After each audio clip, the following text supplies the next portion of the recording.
Welcome to the Great Reboot. More than 2 months later, things are finally starting to, well, return to normal a little bit. COVID's still very much present in our lives, but a lot of businesses are figuring out really cool ways to pivot, to shift, and to kind of create a new normal. And one of those is our friends at the Dragonfire Martial Arts Center. They are in Maine, and they are a very popular place among kids who, regardless of COVID, need some kind of a way to work out their aggression, to give them an outlet of some sort. There's so much that goes on at the Dragonfire in the dojo, but while that is empty, owner Andy Campbell has come up with some really interesting ways to teach kids virtually, and Andy joins us now. Andy, I'm glad to have you here on the Great Reboot. Hey, Tori, thanks for having me. It's good to see you again.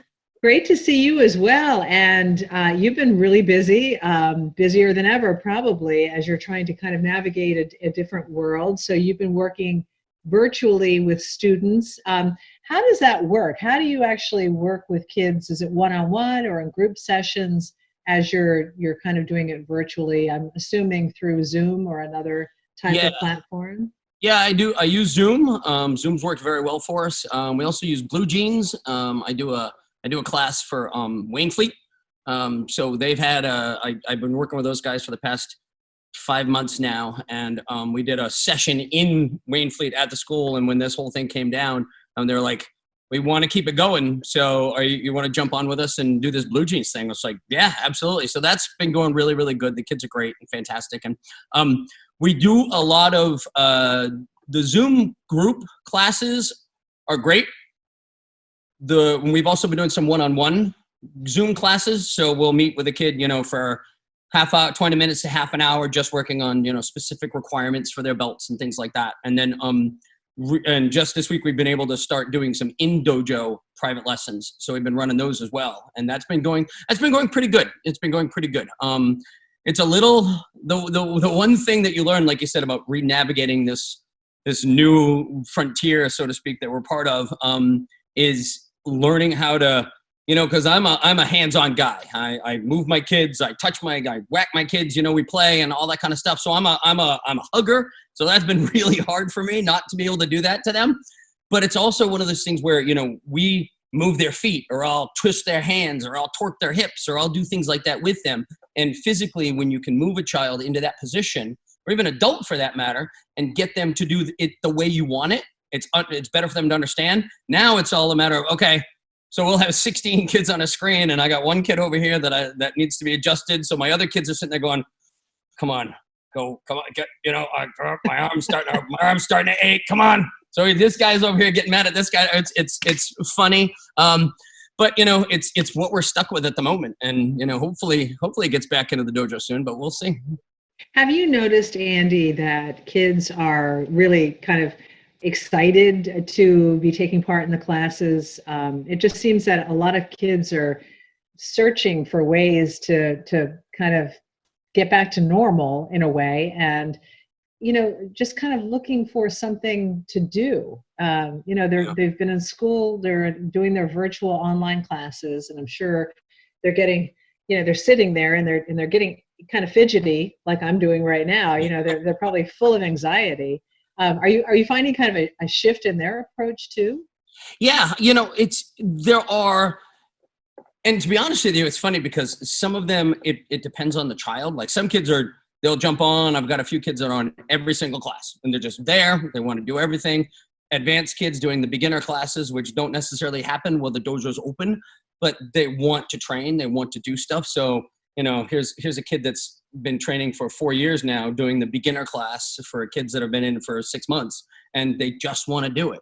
And then you have some kids that are just, my other guy, Joe, that teaches with me. It's funny because the two of us are always, okay, he'll run a class, I'll watch the monitor, and I'll talk to this guy or do whatever. And then, I'll do a piece and he'll do something, and we'll see kids that are so excited. And then 5 seconds later, they disappear and they come back with a bag of jelly beans. Or, one jumps on the couch and just sits down for 5 seconds like, oh, I'm so tired. and then we'll be like, up, get up, right back up again. So it's a strange dynamic, but it's also amusing. It's funny. And I tell the kids all the time, listen, you are still in the dojo. If you see us here, you see the dojo behind me, you're still in the dojo. So I still expect you to behave and do the things you're supposed to do while you're on the floor. So it's odd at times, but the kids love it and the parents love it too, because,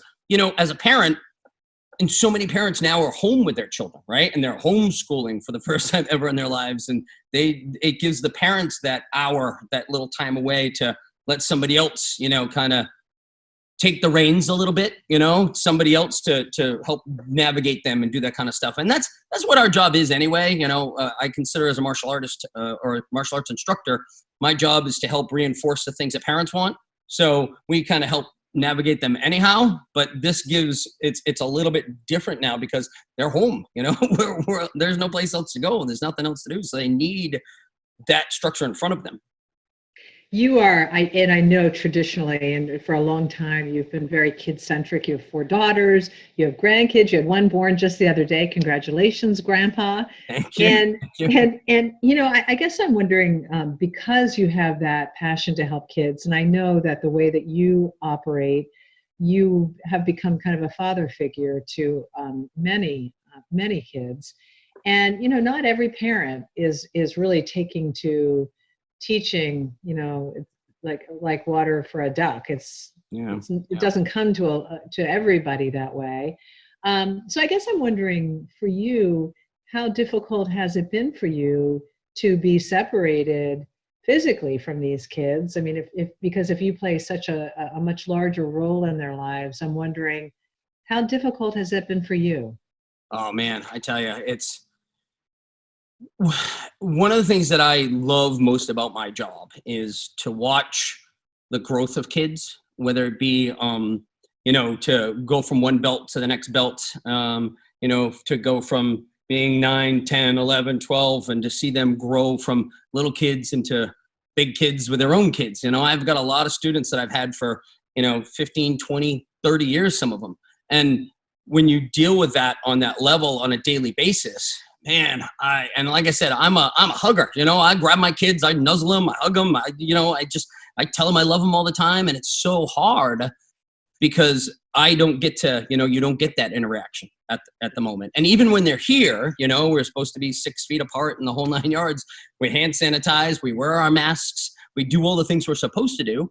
But it's like I want to, again, move them. I want to go. I want to give them a high five. I want to rub their heads. I want to do all that other little stuff. And you're not supposed to at the moment. It's so hard to not be that same kind of person that I normally am.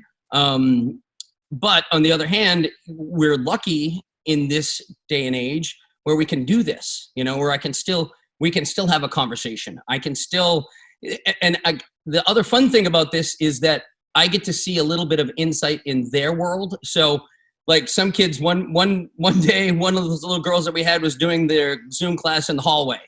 The next day we did class, she was in her bedroom. The next day she did class, she was in the kitchen. The next day she did class, she was out in her backyard. So you get to see their world a little bit.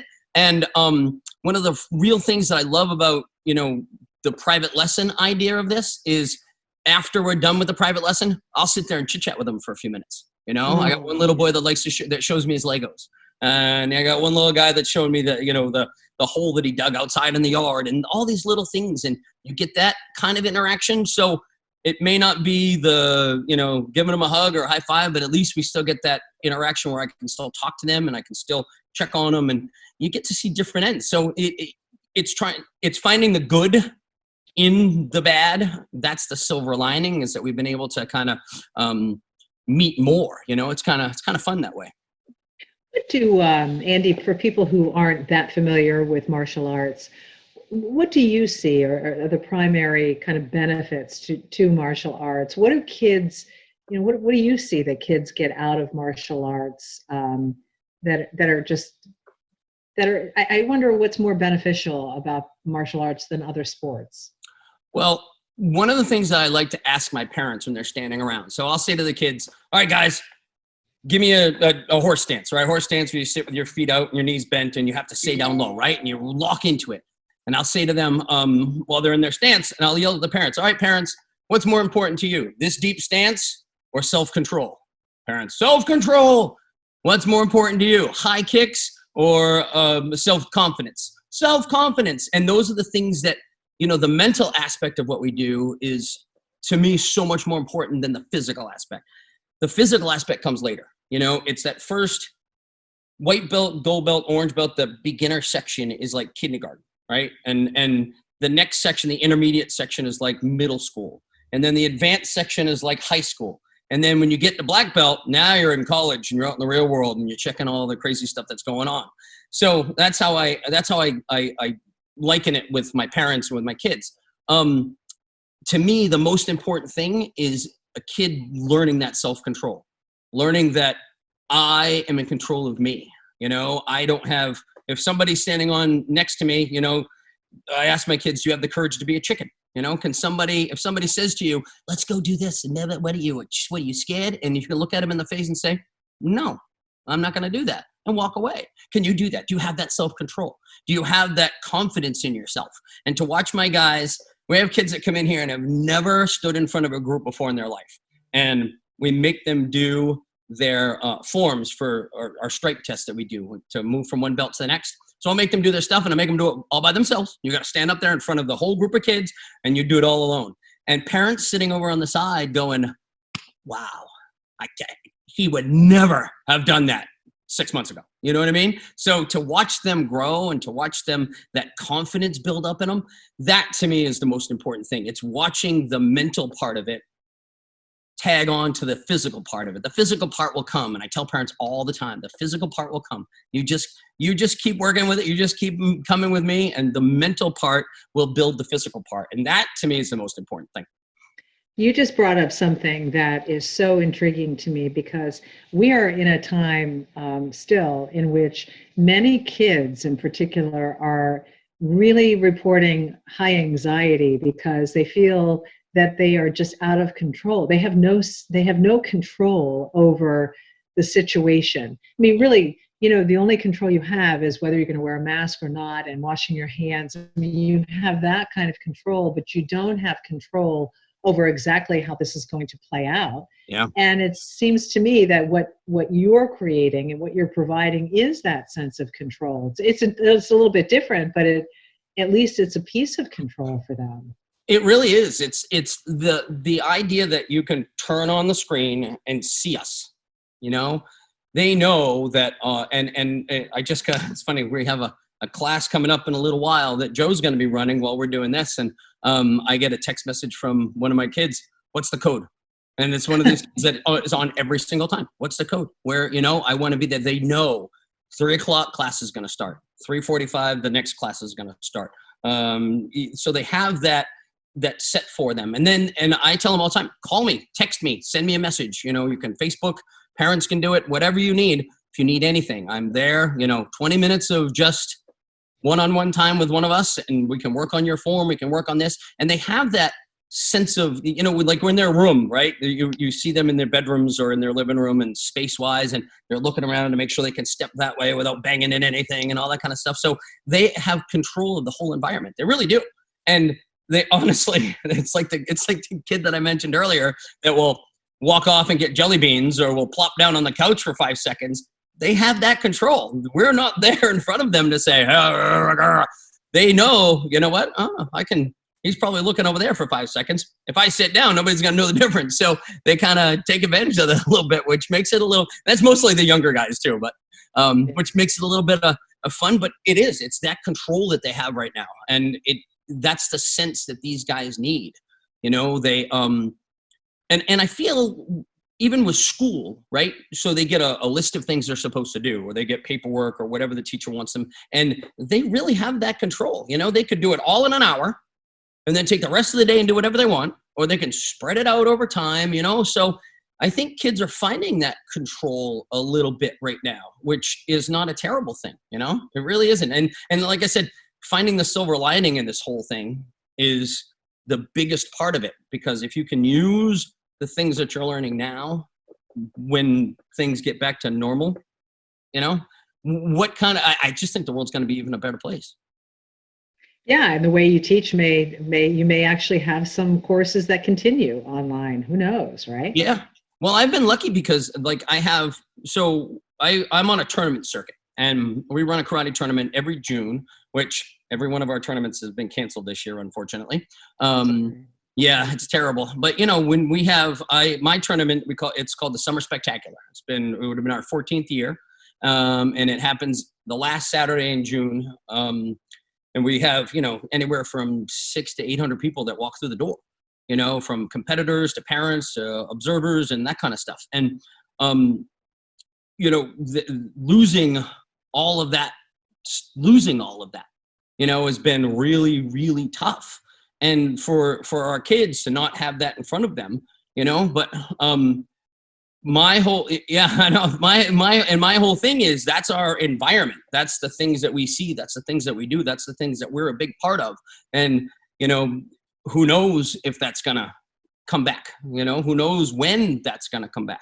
And that's kind of the sad thing about it too, is you lose so much of the things that you're in touch with, the things that make you in this kind of thing. But like I said, you know, you have to kind of continue. So some of these kids that I see at these tournaments have been logging into my Zoom classes, and I've been able to do private lessons with them from Massachusetts and New Hampshire and Vermont and, you know, around the world, honestly, that we've been able to get together. So that's kind of the plan going forward, you know. Hey, listen, that's awesome. We can do private lessons still. So I love that. I think that's great. Why don't we take a pause and you give me, why don't you give everybody your web information, how they can reach you, in case, you know, they might be in Hawaii and they want to sign up with you. Yeah, absolutely. So our website is dragonfiredojo.com.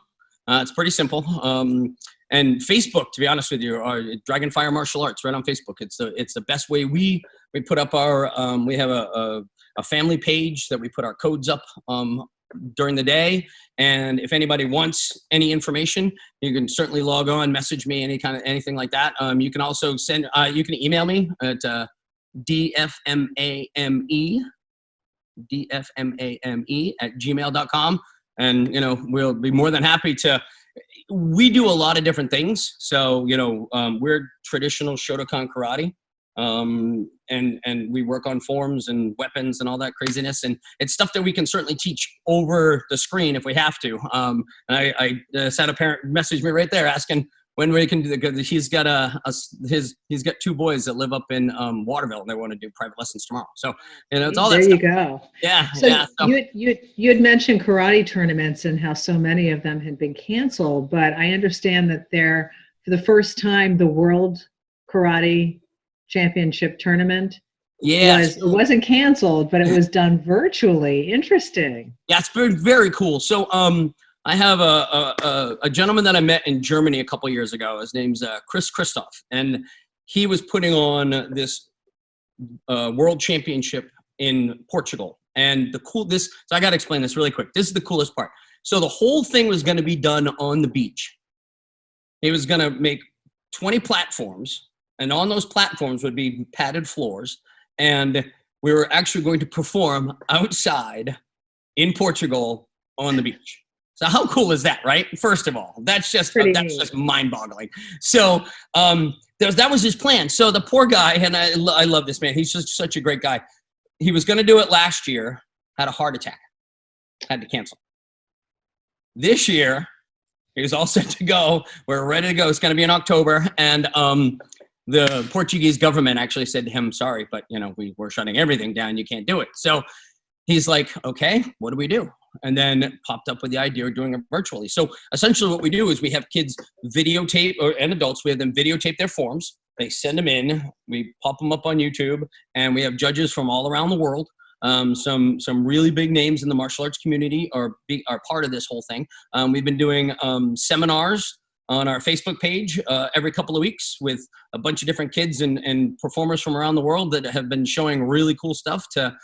We have 3,500 members in our it's the Virtual World Championships.